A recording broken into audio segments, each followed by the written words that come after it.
स्वागत है दोस्तों आपका हमारे यूट्यूब चैनल पर। मैं आज आपको गुलाम के नियम के बारे में बताऊंगा, जो कि क्लास 12 के लिए बहुत ही इम्पोर्टेंट टॉपिक है।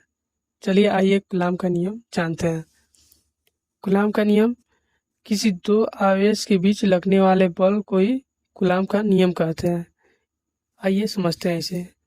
दो आवेशों के बीच लगने वाला बल दोनों आवेशों के गुणनफल के अनुक्रमानुपाती तथा दोनों आवेशों के बीच के वर्ग के व्युत्क्रमानुपाती को ही हम गुलाम का नियम कहते हैं। आइए इसका डिफिनीशन समझते हैं।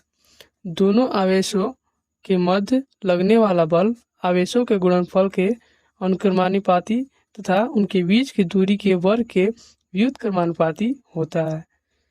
इसका मतलब ये है, दोनों आवेशों के मध्य लगने वाला बल आवेशों के गुणनफल के अनुक्रमानुपाती, दोनों आवेशों के बीच लगने वाला बल दोनों आवेशों के गुणनफल के अनुक्रमानुपाती तथा उनके बीच की दूरी के वर्ग के व्युत्क्रमानुपाती, अर्थात दोनों आवेशों के बीच की जो दूरी r है उसके वर्ग के व्युत्क्रमानुपाती होता है।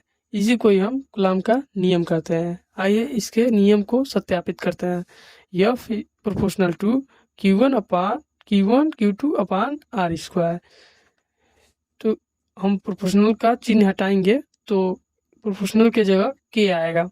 तो F equal to K Q1 Q2 upon R square, जहाँ K स्थिर वैद्युत की नियतांक है तथा यहाँ K का मान 1/4πε0 रखने पर K का मान K की जगह पे 1/4πε0 रखने पर तो F equal to 1/4πε0 Q1 Q2 upon R square.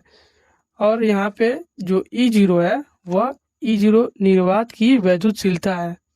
तो आपको यह वीडियो कैसा लगा कमेंट करके ज़रूर बताएं तथा सब्सक्राइब और लाइक ज़रूर करें।